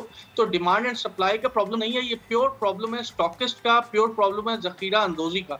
तो जैसे रमज़ान गुजरेगा, आप देखेंगे कि मई में चीज़ें कंपैरेटिवली उनकी प्राइसेस कम हो जाएंगी। तो ये एक अच्छी खबर हो सकती है कि इस हवाले से कि चले मई में जैसे रमज़ान के ख़त्म होने के बाद आपको प्राइसेस कुछ बेहतर मिलेंगे। आप देख लीजिएगा कि आपको वही फ्रूट जो अभी 200 दर्जन मिल रहा है वो 120 पे आ जाएगा, 100 रुपये पे आ जाएगा, और यही सूरत हाल इवन के जो दूसरी आपकी कमोडिटीज़ हैं उनकी होगी। तो कंपैरेटिवली रमज़ान के बाद प्राइसेस कुछ बेहतर हो जाएगी। शुजात साहब, लेकिन चिकन का क्या मामला है? ज़ाहिर है चिकन को तो कोल्ड स्टोरेज में नहीं डाल सकते, तो चिकन जो आ रही है वो महंगी क्यों हो रही है? देखें, ये पाकिस्तान में एक मसला जो कि हर मार्केट के हर प्रोडक्ट के लिए, वही चिकन में भी है। आपकी कार्टलाइजेशन का मसला जो शुगर से शुरू होता हुआ सीमेंट सेक्टर तक और स्टील सेक्टर तक पहुंचा था, वही चिकन में भी आ गया। अब जितने भी ये एसोसिएशन है, ये चाहे जो भी कहती रहें, लेकिन गवर्नमेंट को भी पता है और गवर्नमेंट के पास ये रिपोर्ट्स मौजूद हैं कि इनकी एसोसिएशंस जानबूझ के प्राइसेस को इंक्रीज कर रही हैं, और इस तरह से इसकी जो सप्लाई को कंट्रोल किया जा रहा है और इस तरह से चीज़ों को मैनिपुलेट किया जा रहा है कि इसके बावजूद कि हमारे पास बहुत चिकन की सप्लाई मौजूद है। और अगर आप पीछे जाएं, वो लोग जो लेकिन इसमें एक बात मुझे और बता दें, क्योंकि जब आपने कहा कि चीनी वाला ही मामला है, चीनी में तो हम देखते हैं कि ज़ाहिर है माफियाज की बात आती है, हम देखते हैं पॉलिटिशियंस खुद इन्वॉल्व होते हैं। क्या इस मामले में, यानी जब हम गोश्त की बात करें, चिकन की बात करें, तो क्या यहाँ पर भी ये मामला है? जी बिल्कुल, मामला इस तरह से है कि जो पोल्ट्री फार्म्स हैं वहाँ से थर्ड पार्टी जो रिटेलर, आप समझ लीजिए कि वो उसको बाय करता है, जो मिडलमैन, और मिडलमैन फिर आगे लेके जा रहा होता है। कभी भी पोल्ट्री फार्म्स डायरेक्टली सप्लाई नहीं देते हैं। तो ये जो मिडलमैन बैठा हुआ है ना पाकिस्तान में, जैसे अभी आपकी रिपोर्ट में भी एक इन्होंने अच्छा खासा जिक्र किया इसका, कि ये जो मिडलमैन है, ये वही मसला जो कि जैसे मैंने आपको बताया कि उसमें कर रहा था, वो वहाँ पे तो शुगर में तो डायरेक्ट प्रोड्यूसर्स कर रहे थे, यहाँ पे मिडलमैन वो किरदार अदा कर रहा है जो कि प्रोड्यूसर्स कर रहे हैं शुगर मार्केट में। तो मिडलमैन यहाँ पे मैनिपुलेट कर रहा है, और इस मिडलमैन के साथ बड़े पोल्ट्री फार्म्स के ओनर्स भी मिले हुए हैं, और शायद कुछ फ्रंट एंड पे ये कहा जा रहा है कि मार्केट के अंदर कुछ ऐसे प्लेयर्स जो कि गवर्नमेंट के अवानों में बैठे हुए हैं, वो भी इसमें शामिल है। अच्छा। और इसको प्राइसेस को मैनिपुलेट किया जा रहा है। शुजात साहब, ये भी बताएगा कि अगर हम फिर ये कहें कि वो आटा हो, चीनी हो, दाल हो, या फिर कोई भी सब्जी हो, उसका रेट नीचे आता है या कम ऊपर जाता है, तो उसका मतलब यही है कि मिडल मैन ही पीछे बैठा हुआ है, और हुकूमत के अपने सरकर्दा लोग हैं जो कि उन्हें शाबाश देते हैं, उनके कंधों पर हाथ रखते हैं, तभी ये सूरत हाल पैदा होती है। देखिए, ये क्लासिकल गवर्नेंस फेलियर है। ये आप किसी भी इकोनॉमिस्ट से पूछ रहे हैं कि पाकिस्तान में महंगाई, डिमांड एंड सप्लाई के साथ साथ गवर्नेंस की फेलियर का नतीजा है। अगर आप डिमांड एंड सप्लाई तो मौजूद है, इसको थोड़ा सा प्रॉपर्ली रेगुलेट करें, इन ग्रुप्स को थोड़ा सा गवर्नमेंट इस पे हाथ डाले, क्योंकि इनके अपने अवानी लोग बैठे हुए हैं, उनको थोड़ा सा टाइट करें तो आपकी प्राइसेस काफ़ी हद तक कंट्रोल हो जाएंगी। मैं ये नहीं कह रहा कि महंगाई बिल्कुल कम हो जाएगी, लेकिन बहुत हद तक ये कंट्रोल हो जाएगी। कम से कम 50% इन्फ्लेशन आपका इससे कंट्रोल हो सकता है अगर गवर्नमेंट प्रॉपर्ली रेगुलेट करना शुरू कर दे। ठीक है डॉक्टर साहब, बेहद शुक्रिया, आप गुफ्तगू कर रहे थे और यकीनन मैन है जिसकी हम रोज़ाना की बुनियादों पर बात भी करते हैं, वो चाहे कोई आड़ती है या कोई भी जो कि गलत तरीके से मुनाफा कमा रहा है। ये एक होशरुबा बात है कि उनको जब तक कंट्रोल नहीं किया जाएगा तब तक चीज़ें कंट्रोल में नहीं कंट्रोल जिसने करना है थोड़ा काम उसको भी करना होगा। एनीवेज हम ब्रेक लेंगे, जब ब्रेक से वापस आएंगे तो एक ऐसी कहानी आपके सामने रखेंगे जो आपको मोटिवेट करेगी कि जब हिम्मत करते हैं आप तो कुछ भी मुश्किल नहीं रहता। एक ऐसा शख्स जो कि वेटर था लेकिन उसने अपनी ज़िंदगी बदली कैसे, वो आपको दिखाएंगे, उससे आपकी मुलाकात कराएंगे कि वेटर से लेके अकाउंटेंट तक का सफ़र कैसा था, आपको दिखाएंगे और मिलवाएंगे ब्रेक के बाद।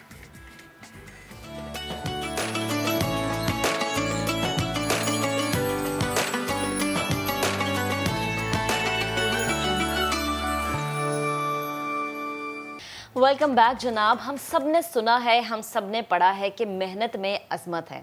जब मेहनत लगन के साथ होती है, हिम्मत के साथ होती है, जज्बे के साथ होती है, तो यकीन जाने कि ज़िंदगी का जो ट्रैक होता है ना वो हम तब्दील कर बैठते हैं। और जब इसके अंदर तालीम की चाशनी शामिल हो जाए, तालीम हासिल करने का शौक़ पैदा हो जाए, तो फिर तो हमारी ज़िंदगी एक ऐसे मोड़ पर आ जाती है कि जब हम पीछे मुड़ के देखते हैं तो शायद हम बहुत सारे लोगों के लिए मिसाल बन चुके होते हैं।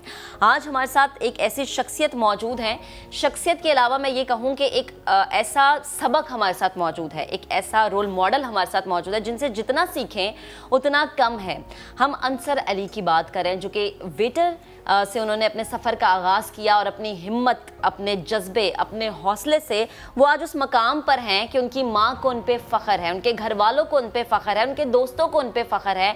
सोशल मीडिया का दौर है और जब सोशल मीडिया पर ये कहानी आई तो यकीन जाने कि मैं खुद इतनी इंस्पायर हुई और मैंने ये सोचा कि यकीनन ये नए दिन को जो देखते हैं लोग उनके सामने रखना इसलिए ज़रूरी है कि बहुत सारे लोगों को अंसर से सीखने का बहुत मौका मिलेगा, बहुत कुछ सबक मिलेगा।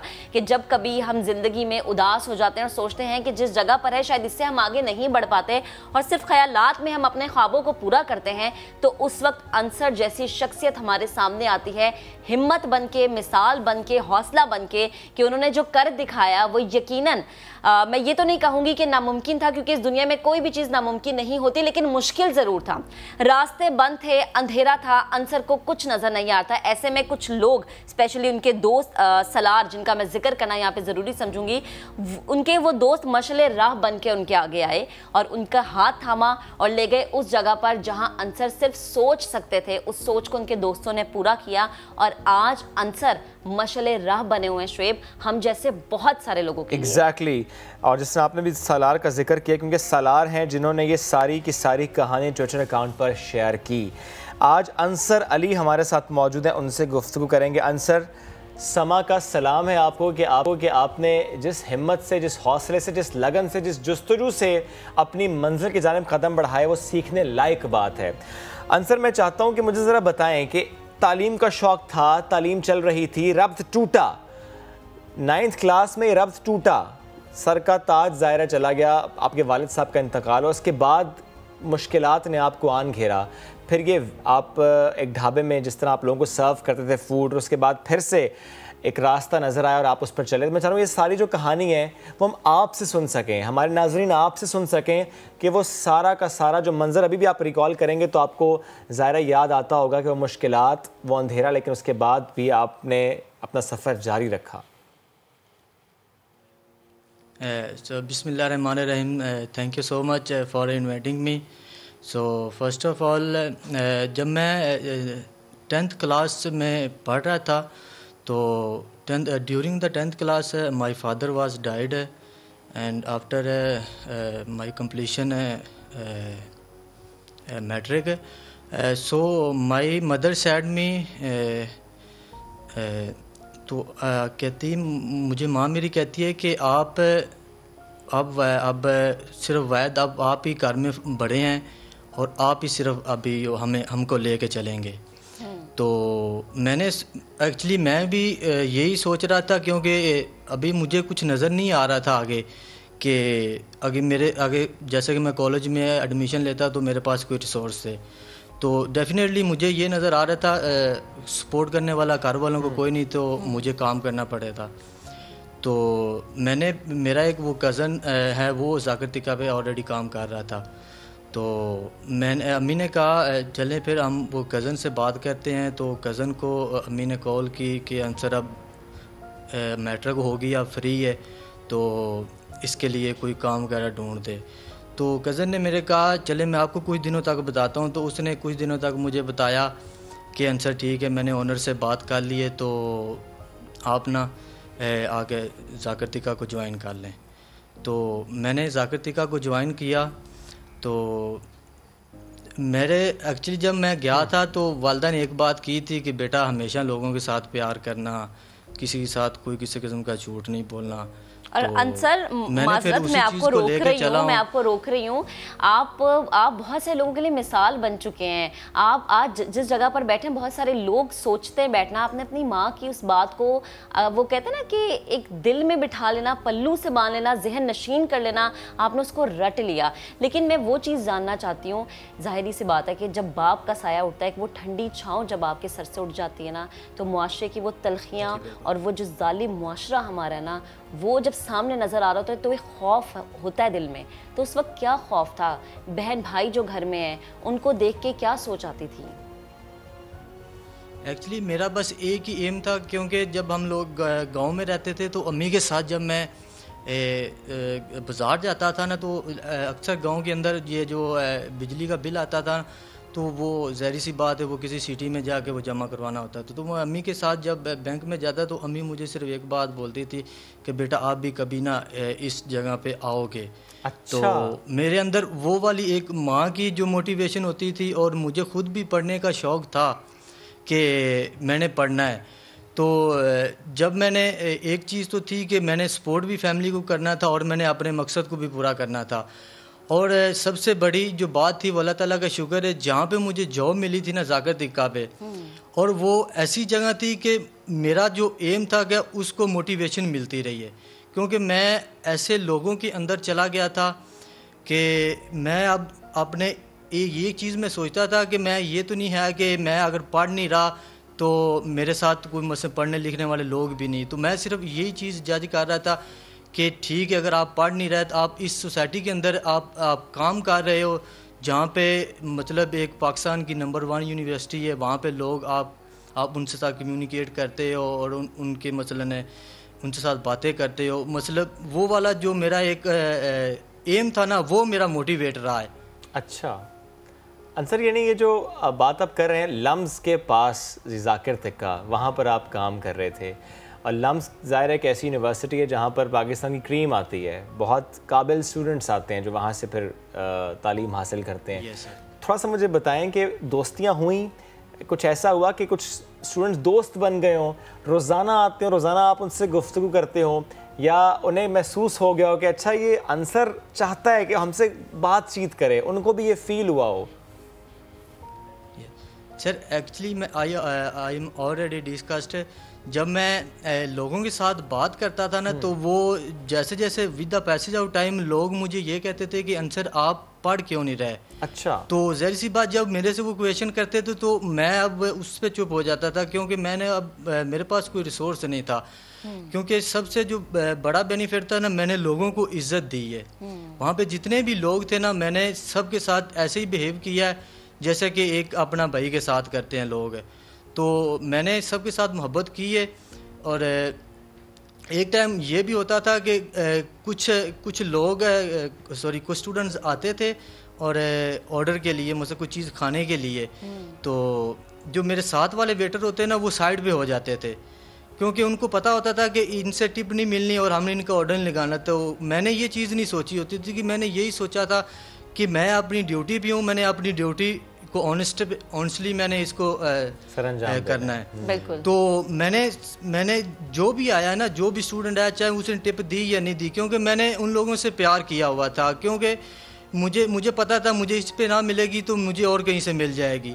क्योंकि मुझे जो लोग थे ना, वो मुझे इसलिए अप्रिशिएट करते थे ना, वो मुझे आ कहते हैं यार अंसर आप ही हमारा ऑर्डर लेने आते हो, वो दूसरा तो हमें दे के साइड पे चला जाता है। तो मैं के साथ छोड़ें, आप बस ऑर्डर दे दें।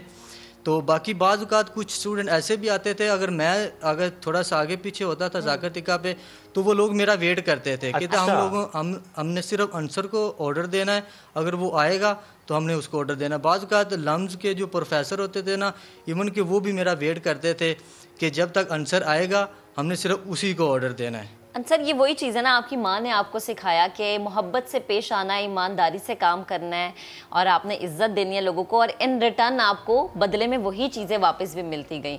अब मुझे बताएं कि ये तो आपका काम का हिस्सा हो गया कि आप कितनी मेहनत से काम करते थे, कितनी मोहब्बत से, और आप सबके मैं कहूँ ना फेवरेट बन चुके थे, तो मैं गलत नहीं हूँ। उसके बाद फिर क्या कुछ दोस्त थे जिन्होंने आपको मोटिवेट किया कि नहीं भाई तुमने पढ़ना है? फिर उन्होंने आपको राज़ी कैसे किया? क्योंकि ये सोच होती है जब आप काम करते हैं तो पढ़ाई की तरफ दिल में तो होता है पढ़ना है, लेकिन ध्यान नहीं जा पाता, इसलिए क्योंकि बहुत ज़्यादा जिम्मेदारियां कांधों पर होती हैं। एक्चुअली मैंने जब दो तीन साल गुजारे थे जाकिर तके पे, तो उनका एक लम्ज़ का है फ़ोटोशॉप है, तो वो एक स्टूडेंट और एक उसके साथ लेडी है, मुझे कहती है अंसर हमने आपकी पिक्चर लेनी है। तो मैंने कहा श्योर सर ले लें। तो वो पिक्चर ना उन्होंने जो लम्ज़ का फेसबुक पेज था ना वहाँ पे उन्होंने अटैच कर दी थी। अच्छा। कि उन्होंने मेरा इंटरव्यू भी किया था कि अंसर आप पढ़ना चाह रहे, मैं कहा ये सब पढ़ना चाह रहे। तो जब ये एक साल हो गया था पिक्चर अटैच हुई को, तो सलार पे जब प्रेसिडेंट बने थे स्टूडेंट काउंसिल के, तो उन्होंने अपनी फ़र्स्ट स्पीच में ये वाला जो पॉइंट है ना वो रेज़ किया था। तो उन्होंने कहा था कि हम ना आंसर को पढ़ाना चाह रहे हैं। तो क्योंकि मुझे सब लोग पर्सनली जाते थे, मुझे ऑलरेडी दो तीन साल हो गए थे काम करने के, मेरा लोगों के साथ जो बिहेवियर था वो लोगों ने मुझे ज़ाहिर सी बात वो सबको पता था आंसर जिस तरह का लड़का है। तो उन्होंने जब ये स्पीच अपनी अनाउंस की और उसमें ये पॉइंट को रेज़ किया, तो सब इस चीज़ पे एग्री हो गए कि सलार भाई अगर आप ये करना चाह रहे हो तो हमें कोई मसला नहीं, हम लोग जितनी एफर्ट जितनी हम कंट्रीब्यूट करना चाहेंगे या जितनी हो सके हम लोग करेंगे। हम सबको तो अपने अंदर एक सालार ढूंढना है। एक सालार ने अंसर की ज़िंदगी बदलने के लिए जो कोशिश की, सल्यूट अंसर आपको तो है लेकिन सालार को भी है, क्योंकि सालार ने ये सोचा, सालार ने फिर ये तय कर लिया कि वो चलेगा और कारवां बन जाएगा। फिर कारवां बना, आपकी मदद हुई। अब ज़रा मुझे बताएं कि ज़ाहिर है सालार की वो स्पीच, लोगों का साथ आना, उसके बाद ज़ाहिर है आपका दोबारा वो रब्त बहाल हो जाना तालीम के साथ, फिर क्या हुआ? पहला इम्तिहान कौन सा दिया? कोई डर था कि इतने सालों बाद इम्तिहान दे रहे हैं, कोई खौफ था, या कि नहीं डिटरमिनेंट थे कि नहीं आपने कर लेना है? सर एक्चुअली खौफ मुझे नहीं था, क्योंकि मैं ऑलरेडी उस सोसाइटी के अंदर काम कर रहा था जहां मुझे डेली बेस पे ऐसे स्टूडेंट्स मिलते थे जो मुझे मोटिवेट आके करते थे, जो मैं देख के भी उनको मोटिवेट होता था यार अगर ये लोग पढ़ रहे हैं तो मैं भी पढ़ सकता हूँ। तो जब मैंने शुरू किया था तो मेरे लिए ज़ाहिर सी बात है, मैंने आफ्टर 5 इयर्स के बाद कॉलेज को ज्वाइन किया था। तो मेरे लिए एक मुश्किल ये थी कि जब मैं 5 साल बाद गया था तो वो वाला टेम्पो नहीं था जब मैट्रिक के बाद बंदा डायरेक्ट इंटर में आता है। बिल्कुल। तो मैंने एक चीज़ अपने आप को हौसला दिया। मैंने ये सोचा जब देख 5 साल बाद तू एक सिर्फ अपने एम्स को लेके चला है कि मैंने पढ़ना है, तो अगर तुझे ये बड़ी हल्डर आ रही है, मतलब पढ़ाई के अंदर है कि अगर मुझे चीज़ों की समझ नहीं आ रही, तो अगर 5 साल का तू वेट करके इस जगह पे पहुंच गया, तो मैंने अपने आप को थोड़ा सा मोटिवेट किया, समझाया मैंने अपने आप को कि आपने वो 5 साल इंतज़ार करके 2 महीने आप और एक्स्ट्रा टाइम दे के अपने आप को, अपने माइंड को मुतमिन करें कि मैं ये कर सकता हूँ। मैंने फिर वही किया। 2 महीने मैंने, ज़ाहिर सी बात है दिल तो नहीं लगा था, 2 महीने मैंने अपने आप को लगाया और आहिस्ता जो मैं ना फिर कंटिन्यू कर गया। फिर आपने मैट्रिक के पेपर्स दिए थे? ये सर मैट्रिक के बाद मैंने 4-5 साल का गैप है, फिर मैंने इंटर किया। अच्छा, तो ये जो 5 साल का गैप और इंटर का नतीजा कैसा आया था ये तो शेयर करें। सर यही एक्चुअली था, जब मैंने इंटर ज्वाइन किया था तो मैंने एक द्वार के ऊपर मैंने एक लिख के लगा दिया कि मैंने 800+ मार्क्स लेने हैं। तो मेरे अंदर वो मोटिवेट था, क्योंकि मुझे पता था कि मैंने 5 साल छोड़ के मैंने ये काम कर रहा हूँ, तो मैंने इसको अचीव करना है। तो अल्हम्दुलिल्लाह सर मैंने फिर उसको अचीव किया। बिल्कुल 800+ मैंने मार्क्स लेके आया हूँ। जबरदस्त, क्या बात है। 5 साल का लंबा अरसा, और उसके बाद जब आपने पढ़ा तो फिर कमाल कर दिया। आंसर मुझे ये बताएं कि माँ अब क्या कहती है? माँ कहती थी ना कि अब तुम भी एक दिन इस जगह पर पहुँचोगे, तो जब माँ को बताया कि मैं दोबारा से पढ़ाई शुरू कर रहा हूँ 5 साल के गैप के बाद, तो माँ के उस वक्त एक्सप्रेशन से, और जब माँ आज अपने बच्चे को देखती है इतने खूबसूरत अंदाज में, इतने प्यारे आंसर को, तो फिर माँ क्या कहती है? जी पहले थे जब ये बात चल रही थी कि जब सलार भाई मेरे से आए कि सर हम आपको पढ़ाना चाह रहे हैं, तो मैंने यही सलार भाई को बोला था, सर देखिए मेरा तो सिर्फ मैंने तो अपनी सिर्फ फैमिली को सपोर्ट करना है, तो अगर मैं पढ़ना शुरू कर दूंगा तो मेरी फैमिली को फिर कौन सपोर्ट करेगा। मेरे लिए ये एक बहुत बड़ा इशू था। तो सलार भाई ने फिर कहा चले आंसर में हम लोग आपको बताते हैं कुछ देर बाद या कुछ दिनों के बाद।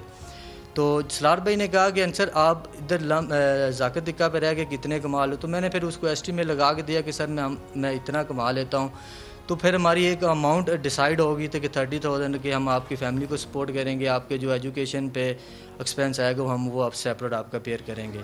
तो जब मैंने अपनी वालदा को ये चीज़ बताई ना कि अम्मी ये वाली चीज़ बीच में आ रही है कि आप लोग कहते हैं ना कि हमें कौन सपोर्ट करेगा, तो जब मैंने अपनी वालदा को ये चीज़ बताई ना तो वो तो एक जैसे इंसान कहते हैं ना कि बहुत खुश हुई।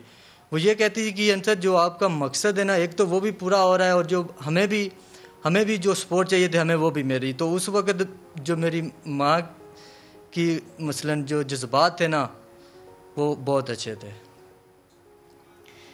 लेकिन अब आपके क्या जज्बात हैं, आप अपनी माँ को क्या पैगाम देंगे? यकीनन माँ तो देख रही होगी अपने अंसर को कि एक टाइम था जब अंसर के सर पे सवार था कि घर का राशन, घर में बिजली का बिल कैसे पूरा करना है, और आज अंसर इतनी अच्छी माशाल्लाह से इतनी अच्छी सीट पे है। तो अब अंसर अपनी माँ के लिए क्या पैगाम है अंसर का?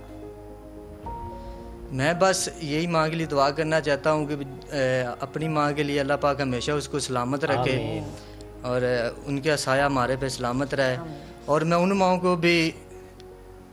को भी कहना चाहता हूँ जो जिनके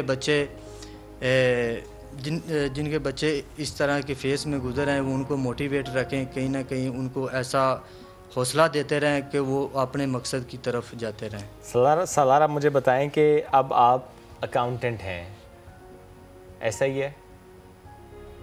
सर दोबारा रिपीट करें। अब आप एज एन अकाउंटेंट काम कर रहे हैं, यानी जो माँ ने बचपन में आपको कहा एक बैंक में जाकर के वो देखना चाहती हैं आपको भी उस कैबिन के उस पार, अब आप उस जगह पर हैं, बैंक में ना सही लेकिन अब आप एज एन अकाउंटेंट काम कर रहे हैं। तो अब जो पब्लिक डीलिंग आप करते हैं, लोगों से मुलाकात करते हैं, करते करते एकदम ख्याल आता है कि कुछ साल पहले की बात है कि आप एक ढाबे पर थे और आज आप यहाँ पर हैं। ये ख्याल क्या दिन में बार बार आता है?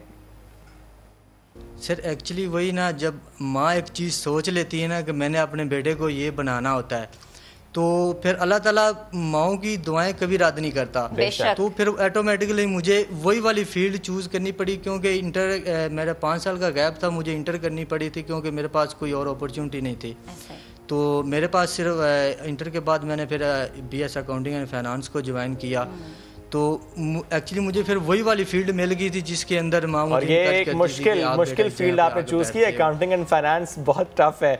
अच्छा आंसर एग्जैक्टली आप तो साथ मौजूद हैं, क्योंकि बार बार तस्करा हो रहा है सालार का, तो सालार भी साथ मौजूद है। Salar thank you very much for joining us. जैसा नाम वैसा काम, लीड किया आपने इस कैंपेन को, जो सोच लिया आपने कि अंसर की ज़िंदगी बदलनी है तो ज़िंदगी बदली। मैं जानना आपसे ये चाह रहा हूँ वो कौन सा लम्हा था, वो कौन सा दिन था, वो क्या हुआ कि आपको ख्याल आया कि नहीं अंसर के लिए कुछ करना है, इसकी ज़िंदगी बदलनी है?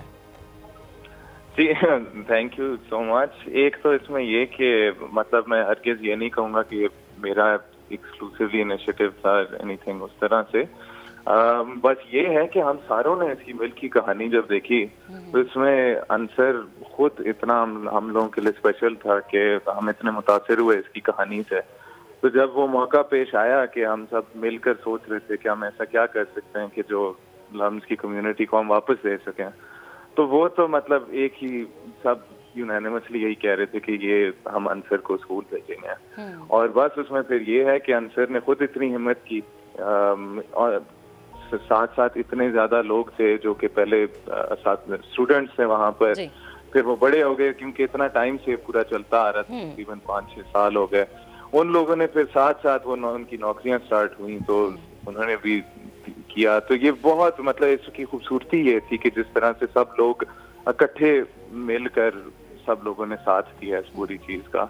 और वो इसीलिए अंसर के लिए किया था बिकॉज अंसर जिस तरह से था वो खुद जाहिर हो रहा था कि बहुत एक स्पेशल इंसान था और ऐसे इंसान के लिए अगर उसके ख्वाब हैं तो हम क्यों ना कर सकें कुछ, अगर कर सकते हैं। आज अंसर को यहाँ तक पहुँचता देखकर, इवन आज जब उनका इंटरव्यू हो रहा है, it's a proud moment, isn't it? जी बहुत ज़्यादा। मतलब ये सारे जो मोमेंट्स हैं, मुझे याद है जब इनिशियली जब इसका वो स्टार्ट हो रहा था, और बहुत आगे मतलब अंसर पहुंच चुका है, लेकिन हम आज यही बात कर रहे थे कि अभी आगे भी बहुत कुछ करने को है, क्योंकि जिस तरह से ये अंसर कर सका है, हम चाहते हैं कि जितने ज़्यादा लोग कर सकें दोनों एंड्स पे, कि जो अंसर भी लोगों को हिम्मत दें कि वो भी कर सकते हैं, और जो लोग हैं जो कि ऐसी ख्वाबों को एनेबल कर सकते हैं कि उनके लिए भी अंसर जो है एक रोल मॉडल बन जाए। तो बस ये है कि हम सारे ज़ाहिर है बहुत ज़्यादा प्राउड हैं, और काफ़ी स्पेशल रहेगी हम सारों के लिए। अच्छा सलार, मुझे बताएं कि लम्स यूनिवर्सिटी एक ख्वाब होता है, स्पेशली जो लोग वहाँ पर होते हैं, लाहौर में जो होते हैं, उनके लिए कि लम्स जाना है, लम्स पढ़ना है, और इसके लिए बड़ी मेहनत भी होती है। आप अंसर को वहाँ पर लेके गए, आपने अंसर के उस ख्वाब को पूरा किया। अब आपको आज का माशरा देख के लगता है कि बहुत सारे सलार की ज़रूरत है हमारी सोसाइटी को? ये तो जी मैं ऐसा बिल्कुल नहीं कहूँगा। मतलब ये जो अगेन ये जो पूरा था, इसमें बहुत ज़्यादा लोगों की इन्वॉल्वमेंट थी। आई हैपन टू बी इस तरह की टाइम एंड प्लेस में जहाँ पे मैं कर सका था, लेकिन वो जितने और लोग थे सारे जो कि जिन्होंने मदद की, उनके बगैर नहीं हो सकता। बेशक। तो शायद हम अंडर एस्टिमेट करते हैं, शायद ऑलरेडी ऐसे बहुत से लोग हैं हमारे इर्द गिर्द, और बस ऐसी मिसालों की हमें ज़रूरत होती है, अंसर टाइप के लोगों की ज़रूरत होती है। यही पूछने वाला था मैं सलार आपसे। ज़ाहिर आपको अल्लाह ने वसीला बनाया अंसर के लिए, लेकिन वाई ओनली अंसर? अंसर में ऐसी क्या बात थी कि जिसकी वजह से आप लोगों ने सोचा कि अच्छा अंसर को हमने इस तरह सपोर्ट करना है? इसमें एक जो ये चीज़ थी, ये डेफिनेटली मतलब एक हमने सोचा इस बारे में कि जाहिर है एक इंसान को अगर आपने 5 साल यूनिवर्सिटी, इंटरमीडिएट पे यूनिवर्सिटी वगैरह के थ्रू आप चाहें कि ये पूरी एक मतलब एक जर्नी उसके साथ गुजारें, तो उसमें खासी मतलब एफर्ट, रिसोर्सेज वगैरह लग जाती हैं। तो इसमें क्वेश्चन यही लोग पूछते थे बार बार कि आप यही चीज़ 5 लोगों में कर सकते हैं, 6 लोगों में कर सकते हैं, तो एक इंसान में क्यों? और उसमें हम पहले दिन से काफ़ी क्लियर थे कि हम जो हैं, अगर हम दूसरे साइड पे थे लम्स में, तो वो हम खाली इसलिए थे क्योंकि हम पैदा एक फॉर्चुनेट उसमें हो गए थे, और उसमें हमने खुद कोई मतलब तीर नहीं मारा था कि हम वहाँ पे पहुँच गए थे। तो अगर किसी ने हम लोगों से इस तरह से इसका ऑडिट नहीं किया, आपको आपके माँ बाप आपकी फीस क्यों दे रहे हैं, आपको पढ़ाया क्यों इतना, तो अगर एक इंसान है जिनकी पूरी जिंदगी बदल सकती है, ऐसे उनके सपने हैं जिन्हें आप इनेबल कर सकते हैं, तो फिर क्यों ना हम कर लें। माशाल्लाह। तो उम्मीद तो यही है कि आगे भी ये चीज़ बढ़ती रहेगी इंशाल्लाह। लेकिन इसका आइडिया ही ये था कि एक इंसान में आप जितना डाल सकें, ताकि अगर आप किसी एक इंसान की जिंदगी बदल सकते हैं तो ये भी ट्राई करने में क्या हर्ज है। क्या हर्ज है? बिल्कुल ऐसे एटलीस्ट आप अपनी इंसानियत होने की कोई ना कोई तो जिम्मेदारी पूरी कर ही रहे हैं ना। सलार, बेहद शुक्रिया आपका। अंसर, वापस आपकी तरफ आती हूँ। मुझे सिर्फ एक लास्ट में एक पैगाम दे दें कि जो लोग आपको देख रहे हैं उनके लिए क्या पैगाम है आपका? मैं 2 ही पैगाम देना चाहता हूँ उन लोगों को कि जो लोग अपनी ज़िंदगी से मायूस हो गए हैं, उनको चाहिए कि वो मेहनत करते रहें और अपने आप पे यकीन करते रहें, क्योंकि मेहनत करने से ज़िंदगी और किस्मत बदल सकती है। बेशक बेशक, बहुत शुक्रिया। दूसरा पैगाम मैं ये देना चाहूँगा कि जो लोग किसी की मदद कर सकते हैं ना, डेफिनेटली उनको उन लोगों की मदद करनी चाहिए, क्योंकि वो भी किसी की ज़िंदगी बदल सके। बेशक। और सलार के साथ और बहुत से स्टूडेंट्स ने आपकी ज़िंदगी बदली। Thank you very much sir, आपसे मिलकर बहुत अच्छा लगा, गुफ्तगू करके बहुत अच्छा लगा। वक्त हो गया जनाब ख़त्म, आपसे मुलाकात करेंगे कल। अपना बहुत सा ख्याल रखिए। अल्लाह हाफ़िज़।